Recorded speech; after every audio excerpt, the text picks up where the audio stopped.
No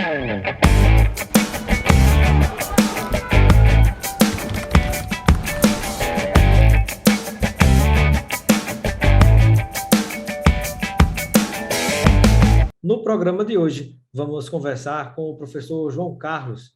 Com ele, nós vamos abordar um assunto muito interessante, né, que é um assunto do momento. Estamos aí vivenciando muitos momentos de tensão, que é o caso da Ucrânia, né, que envolve a Rússia, envolve a questão dos Estados Unidos, a OTAN, enfim, né, um conjunto de países. Há muita especulação de Terceira Guerra Mundial, tem muita confusão de informação envolvida, né? E vamos exatamente falar sobre os detalhes de tudo isso com o professor João Carlos Rocha no nosso programa de hoje. Ele que faz doutorado na Queen's University, né? A Universidade da Rainha no Canadá. Está ao vivo conosco aqui direto do Canadá.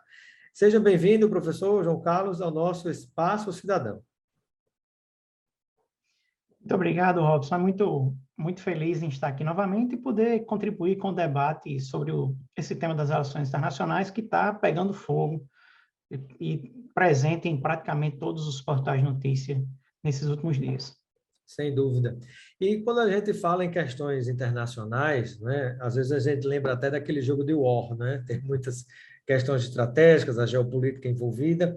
Cada movimento ele tem um significado, né, que mexe com diversas outras peças, mas, em geral, nós sabemos que o contexto que nós vivemos hoje, nesse caso da Ucrânia, né, que envolve a OTAN, Estados Unidos e outros países, ele não começou de agora. Tem uma história que antecede tudo isso, e eu peço que você inicie a nossa entrevista, né, falando a respeito desses, digamos assim, antecedentes históricos a toda essa questão que a gente vive.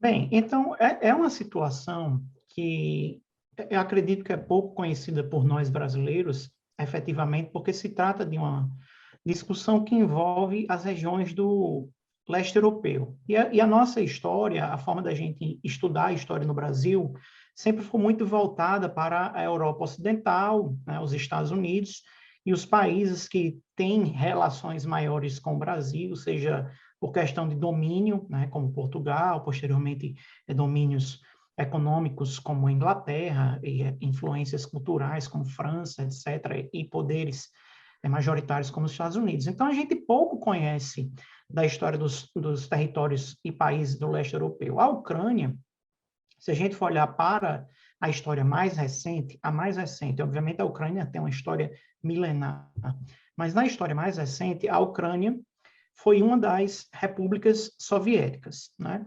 Então, dentro da expansão da Revolução Comunista, que provocou o desenvolvimento da União Soviética, a Ucrânia foi um dos territórios que foi englobado por aquelas revoluções comunistas e colocados dentro da União Soviética. É um território que, durante muito tempo... Só abrindo um parênteses, que era chamado de União das Repúblicas Socialistas Soviéticas, né? Exatamente. União das Repúblicas Socialistas Soviéticas ou apenas União Soviética, como muita gente conhece, né? Então, a Ucrânia é uma região que sempre esteve ali naquela área de influência do Império Russo, antes da União Soviética, então no século XIX, por exemplo. E tem algumas tradições históricas de aproximação com as populações russas, e não apenas isso, também não apenas tradições históricas, mas compartilha, de certa maneira, partes das tradições culturais, idioma parecido, etnicamente falando também.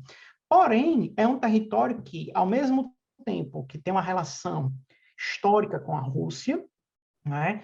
Um dos argumentos é que o desenvolvimento de territórios do Império Russo surgem de territórios vindos da Ucrânia, de Kiev. É um território que muitas vezes procurou se relacionar ou esteve sob domínio de outras regiões, como, por exemplo, do próprio Reino da Polônia, de uma confederação com a Lituânia, e por aí vai. Ou seja, é uma região muito importante naquela área, Se a gente for olhar o leste europeu, a Ucrânia é um território muito grande, se comparado com outros países da Europa. Obviamente, se a gente comparar com a Ucrânia com o território brasileiro, não é tão grande. Mas a gente não pode comparar o Brasil, porque o Brasil é um país enorme. É Né? A mesma coisa, continental. É. é continental. Mas se você comparar a Ucrânia com o tamanho de outras nações europeias grandes, como, por exemplo, a Alemanha, você vai ver que a Ucrânia é um território enorme, é um território que tem uma importância econômica há muito tempo, tem importância econômica ligada principalmente à agricultura durante muito tempo, né? Tem mineração, uma mineração muito importante e é também uma área industrializada. Era durante a época da União Soviética, uma das repúblicas mais industrializadas, se não o principal centro industrializado da União Soviética. Então, quando a gente fala de Ucrânia, em resumo, o que é que a gente pode pensar? Olhando o mapa europeu, do leste europeu, a gente percebe um território grande, importante economicamente para a área, tanto na área da agricultura, da mineração, quanto da indústria. Geograficamente também, né? Geograficamente, ele está no meio termo entre a Rússia e as regiões mais ocidentais da Europa, não é?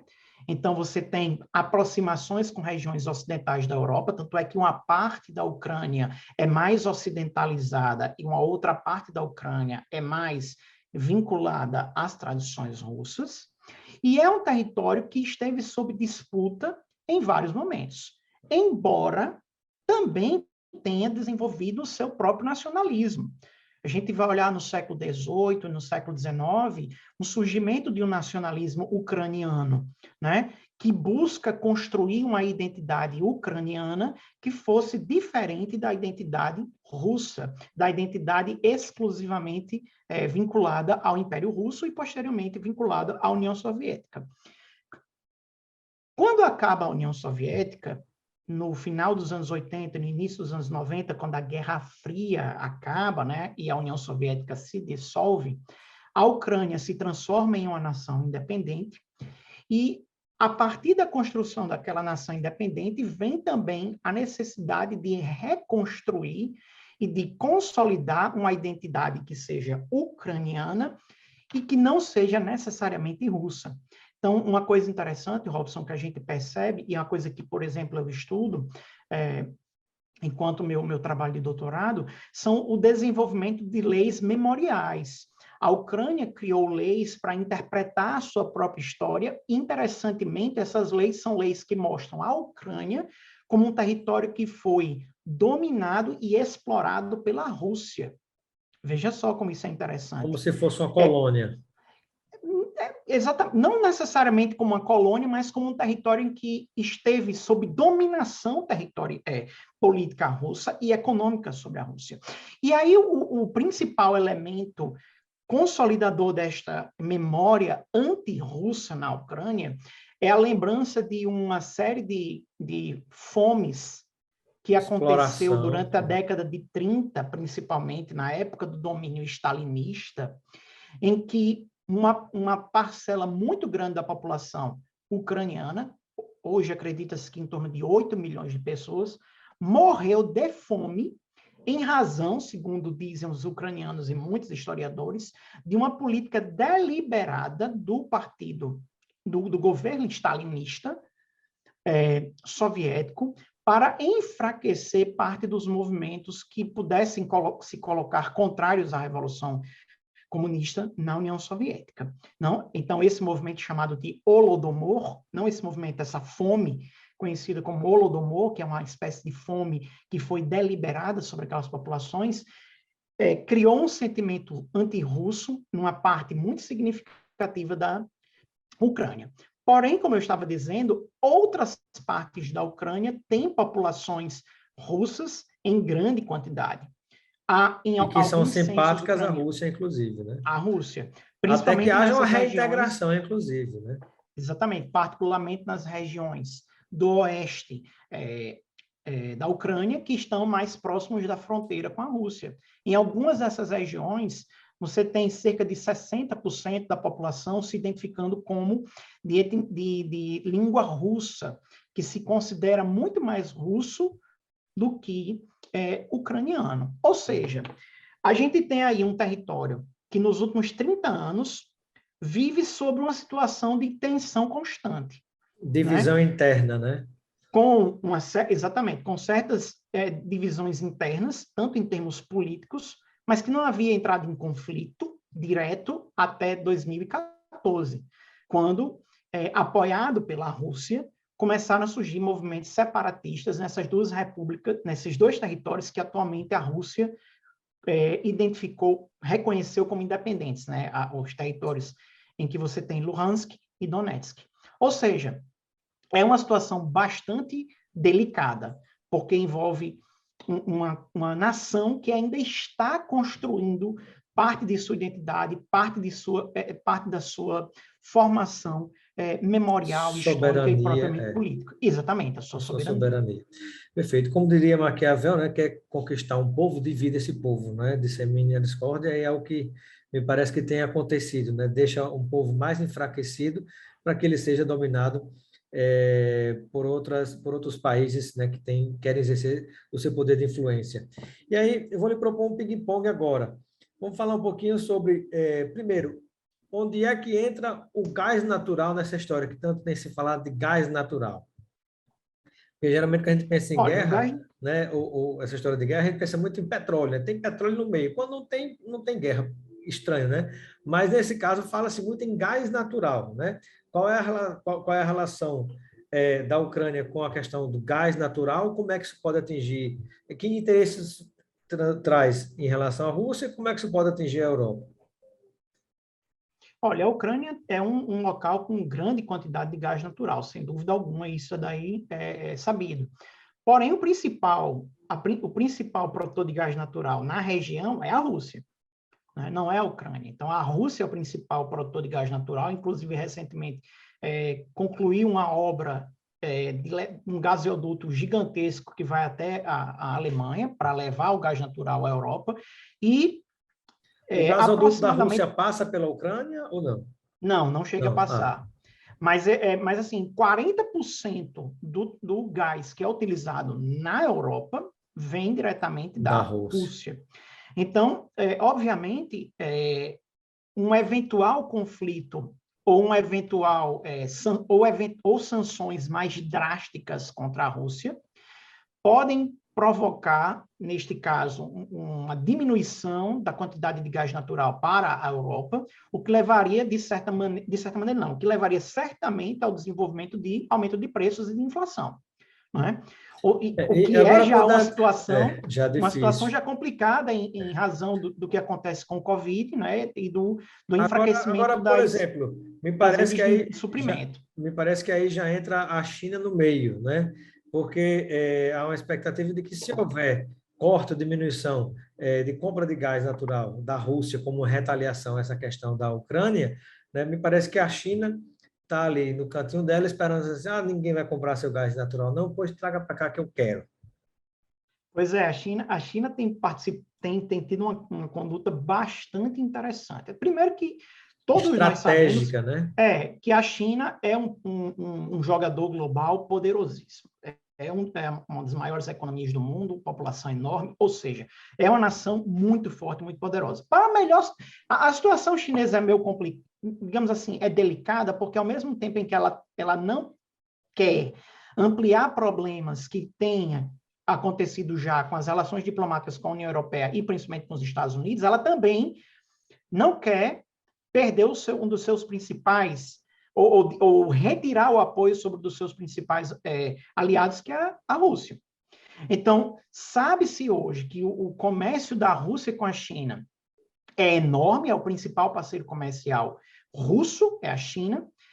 Sabe-se hoje também que eventuais sanções que são feitas em relação à Rússia poderão provavelmente ser cobertas pela China, e sabe-se também que a Rússia tem hoje uma espécie de colchão financeiro que chega muito próximo à cifra de $1 trilhão para suportar eventuais sanções que venham da Europa, da União Europeia e dos Estados Unidos. E, claro, a gente tem que lembrar, Robson, que a Rússia não é a Coreia do Norte, a Rússia não é o Irã.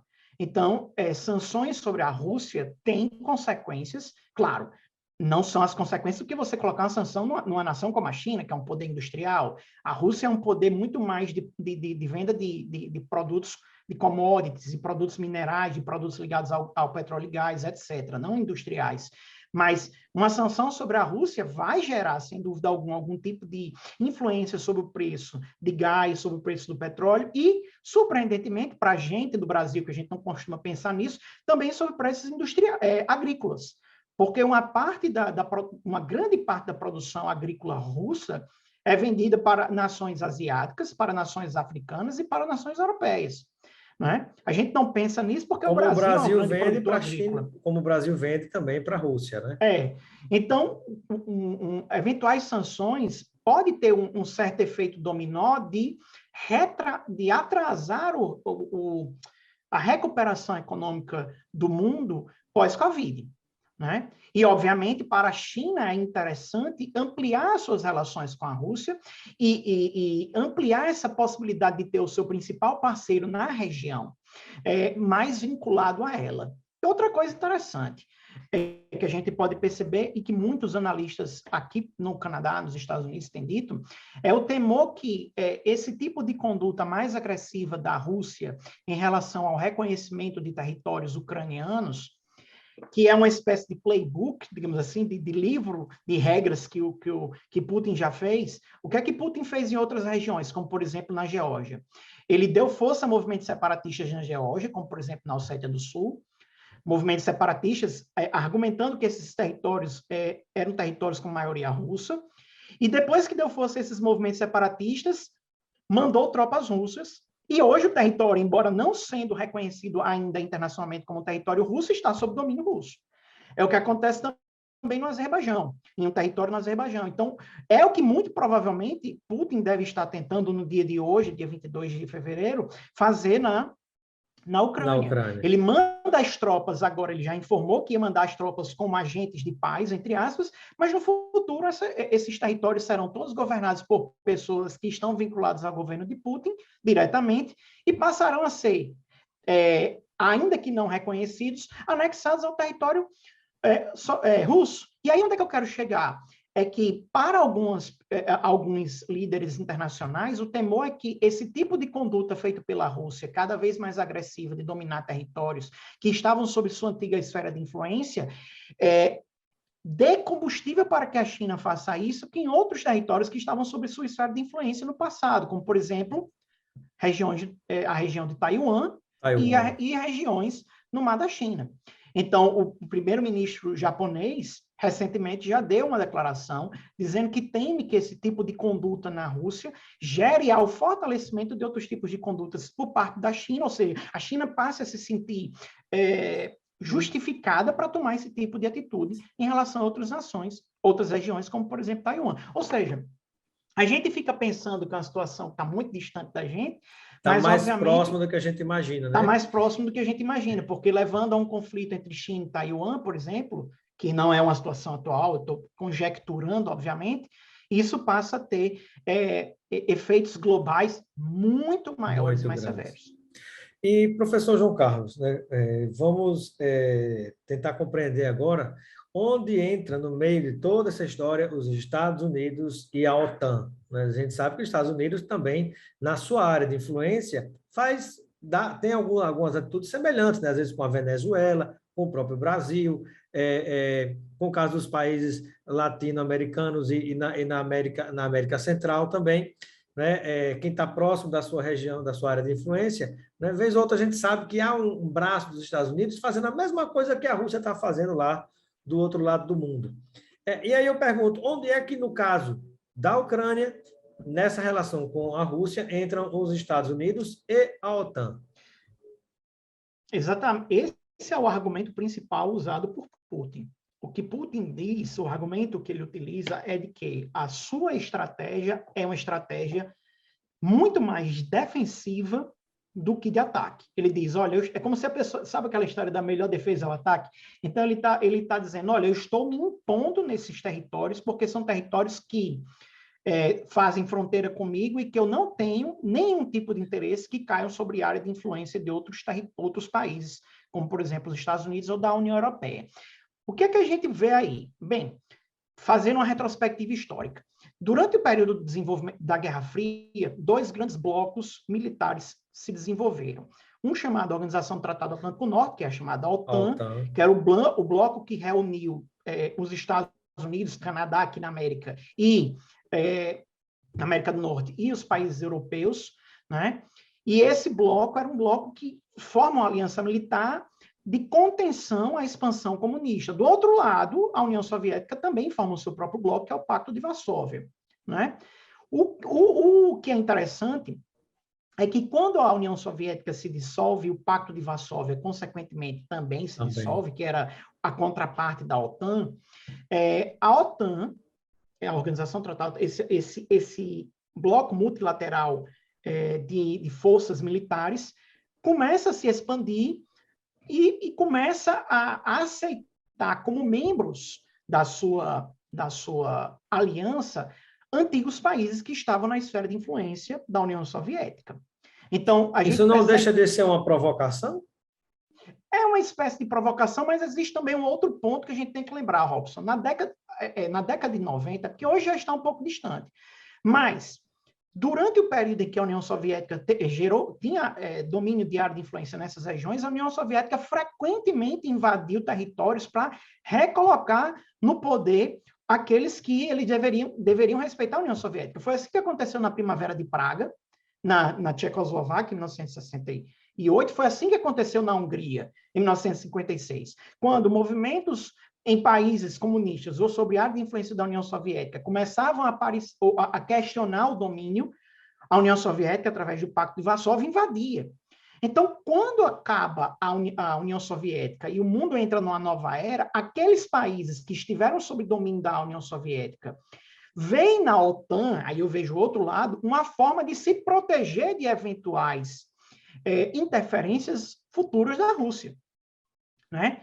E, obviamente, para os Estados Unidos e para a Europa, União Europeia, aquilo era muito bom, porque ampliava a sua área de influência e diminuía a área de influência russa. Era o objetivo, obviamente, de transformar a Rússia num jogador muito menos importante dentro do tabuleiro mundial e, sobretudo, europeu. E é isso daí que Putin diz que ele é contrário. Veja, desde que Putin assumiu o poder ele usa como argumento, inclusive, né, dizendo que, digamos, está havendo essa interferência dos Estados Unidos da OTAN Exatamente. em cima da Ucrânia, que é sua área de influência, né, onde nós sabemos que há, digamos assim, esse interesse de ambas as partes. Né? Portanto, os Estados Unidos também estão jogando, né, um grande jogador internacional, está jogando para avançar numa outra área de influência. Mas me parece que talvez seja um erro dos Estados Unidos. Alguns chegam a comparar que pode vir a ser um erro, né? Me parece que não está mandando tropas, pelo menos no atual momento.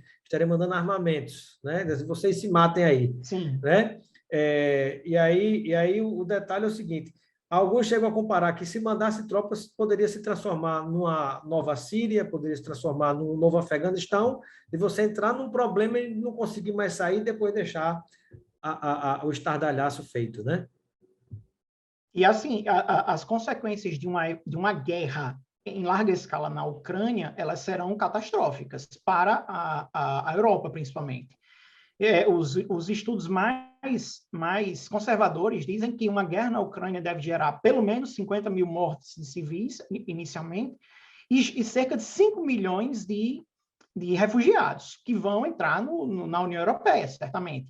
Então, seria um momento catastrófico, não apenas economicamente, mas humanamente e militarmente. E obviamente, Robson, eu não estou dizendo, não estou dizendo que os Estados Unidos não têm interesse na região, ao contrário, os Estados Unidos e a União Europeia têm interesse, sim, em bater de frente com o território da Rússia, e isso faz parte desse xadrez, desse movimento das peças nesse tabuleiro político. O que eu digo, o que eu entendo é que quando Putin utiliza esse argumento de que a OTAN está entrando num processo agressivo, ele está utilizando o argumento que soa coerentemente para muitas pessoas, e de fato é coerente, quando você vê o processo de expansão da OTAN, e você percebe que várias regiões que estão próximas da Rússia entraram na OTAN desde 97, isso é verdade, acontece de fato, mas ao mesmo tempo ele está dizendo, ó, para o mundo exterior e para o mundo interno, e para a Rússia, para a política interna, que o objetivo dele é reconstruir uma Rússia grande. Ele nunca deixou de dizer isso de maneira clara. O objetivo dele era reconstruir uma Rússia nas áreas de influência da época do seu império e na época da União Soviética, né? E isso significa dizer que a Rússia entrará em choque, inicialmente diplomático, que pode vir a entrar em um choque, claro, militar, caso essas expansões aconteçam ainda mais. Veja, o grande, digamos assim, divisor de águas aconteceu em 2014. Em 2014, a Ucrânia tinha um presidente pró-Rússia. E esse presidente pró-Rússia, ele travou várias negociações que estavam sendo feitas com a União Europeia. Lembrando que em 2014 houve um movimento popular na Rússia, na Ucrânia, que derrubou o presidente. Esse movimento popular também recebeu apoio dos Estados Unidos. Influência dos Estados Unidos, exatamente. Exatamente, da União Europeia. E a Rússia argumenta que esse movimento ele não recebeu apoio, ele foi criado pelos Estados Unidos para retirar a influência russa. Como que se diz dos Estados Unidos em relação ao Brasil, em relação à Venezuela, em relação a diversos países aqui também, né? Então, o que a gente tem ali, a invasão à Crimeia, que aconteceu em 2014, 2015, foi uma retaliação russa, supostamente, a esse suposto apoio norte-americano, que não é um suposto, de fato é um apoio americano. Então, veja que você tem várias peças a ser mexidas nesse tabuleiro de xadrez. Você tem os Estados Unidos e a União Europeia tentando se expandir e colocar a Ucrânia dentro de sua área de influência, diminuindo, consequentemente, o poder da Rússia, e a Rússia tentando recolocar a Ucrânia na sua área de, ou melhor dizendo, ampliar a sua área de influência sobre a Ucrânia, não sendo possível em termos econômicos, muitas vezes tenta-se por termos militares, com um manual de regras que a gente já conhece há muito tempo. Não é a primeira vez, não será a última vez que uma nação maior e mais poderosa, na Europa, sobretudo, justifica o apoio a movimentos separatistas ou a anexação de territórios de outras nações com base no fato de que uma parte da sua população está naquela nação. Por exemplo, Hitler fez isso anexando uma parte da Tchecoslováquia na década de 30, quando anexou os Sudetos, dizendo que ali a maioria da população era alemã.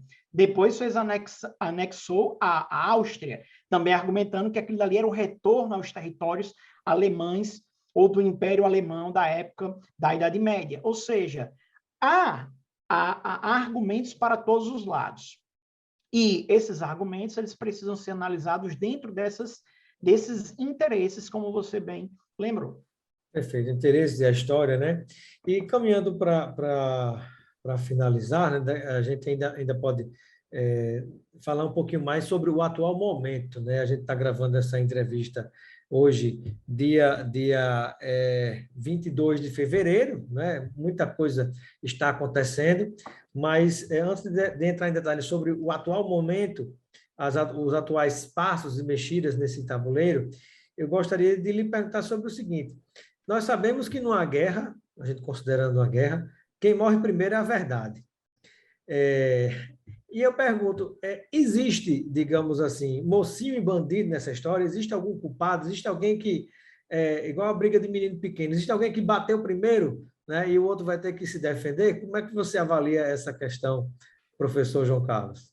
Olha, eu acho que dizer mocinho bandido é bem complicado, mas existe uma principal vítima nesse caso aí, que é a população ucraniana, né? É essa população que principalmente vai ser prejudicada, já está sendo prejudicada e continuará a ser prejudicada. O que eu vejo neste caso, particularmente falando no caso olhando o direito internacional, eu vejo esse tipo de conduta da Rússia, como uma conduta que fere o direito internacional, o direito à autodeterminação dos povos. A soberania Né? O nacional da direito à Rússia. soberania A da soberania da Ucrânia. Ucrânia. Exatamente. Então, embora possa existir a argumentação histórica de que a Rússia tem laços históricos, e o próprio Putin disse isso no discurso que fez ontem, no domingo, ao reconhecer as duas repúblicas, né, Donetsk e Luhansk, a gente tem que lembrar que existem regras internacionais que devem ser respeitadas, né, e que a diplomacia ela deve ser respeitada até a última instância. E ainda estava acontecendo discussões com a França, com a Alemanha, com o próprio Reino Unido e com o próprio governo Biden. Então, Putin atua de maneira mais agressiva, mas o que é que eu quero dizer? É como se fosse a melhor defesa do ataque. Ele não se tem uma pessoa que é estrategista, e se tem uma pessoa que é fria politicamente, é Putin, porque é um homem criado dentro da KGB, dentro dos movimentos de inteligência. É uma pessoa que pensa a política de maneira muito fria, a política real, como a gente chama. Ele não está interessado se a pessoa é de direita, de esquerda, ele vê os interesses russos acima de tudo. Então, quando eu digo a você que ele atua de maneira mais agressiva, é o quê? Ele atua para que, se vier um recuo, ele perca menos do que ele imaginou que ele iria perder. Você entende? Então ele avança, quando eu digo assim, avança. Eu avanço e digo, tá bom, eu aceito retroceder, mas aí eu só retrocedo até aqui. Então ele ganha. Então eu acho que existe sim um ataque à soberania polonesa. Acredito que sim é um ataque. A diplomacia poderia ter continuado durante um tempo. E vejo de fato como uma conduta que é uma conduta complicada. Por quê?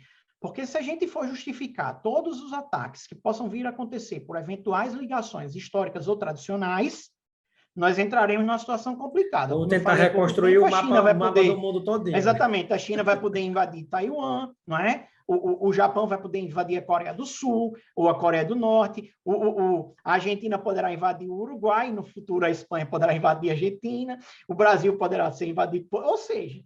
Prejudica toda a ordem mundial, né? A ordem mundial. Então, você tem situações muito complicadas. Agora, claro, o que nos leva a pensar que o que me leva a pensar que neste momento mesmo, a situação em termos de política, de direito internacional, eu vejo a Rússia como a nação que infringiu as regras do direito internacional. Perfeito. Bom, e uma última palavra, né, avaliando esse momento que vivemos exatamente no dia 22 de fevereiro.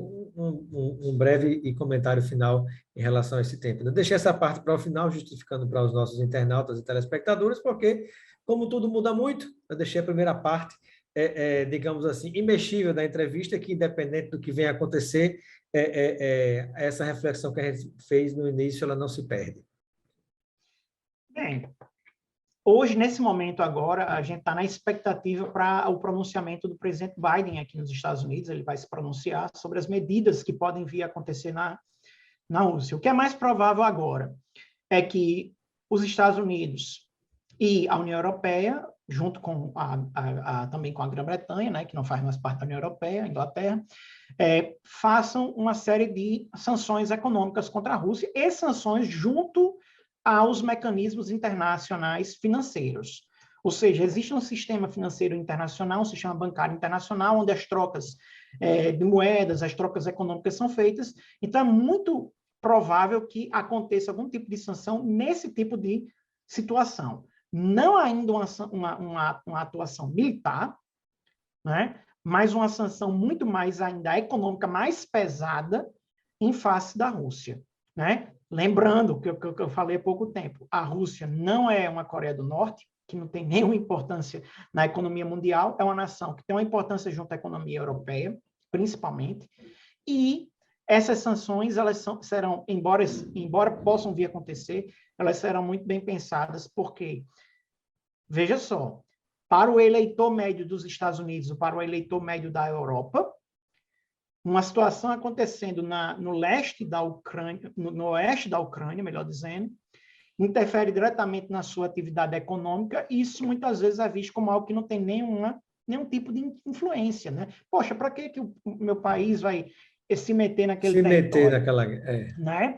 Então, a gente vai perceber, vai ver ainda em que nível as sanções irão. Por enquanto, as sanções ainda estão sendo discutidas em termos de sanções financeiras e de congelamento ou de dificuldade das relações financeiras internacionais da Rússia.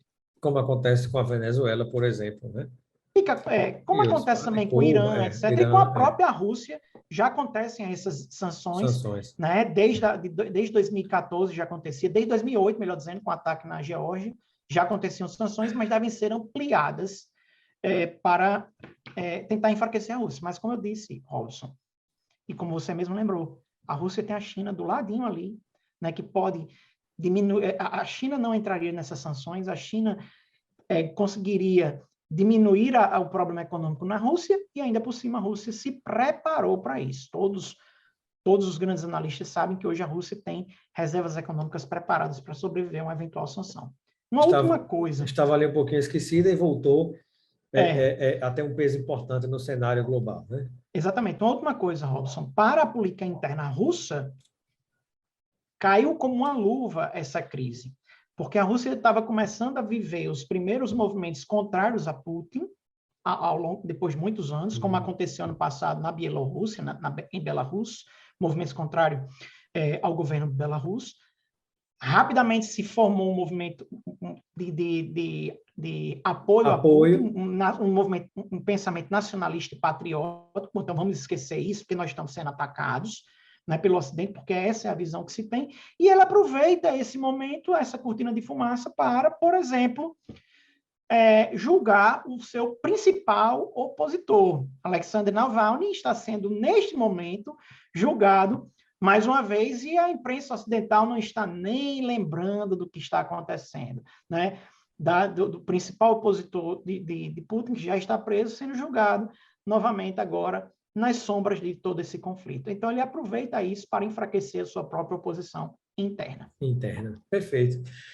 Agradeço a participação do professor João Carlos Rocha, né? Ele está, nesse momento, no Canadá, fazendo doutorado na Queen's University, Universidade da Rainha, né? Seja ele que é potiguar, né, como nós, né? Seja sempre bem-vindo aqui ao nosso programa Espaço Cidadão. Eu que agradeço, estou sempre à disposição, é sempre um prazer discutir esses temas com vocês. Isso é uma aula, já foram tantas boas entrevistas que dá para montar uma playlist só sobre o assunto internacional do nosso programa. Muito bem.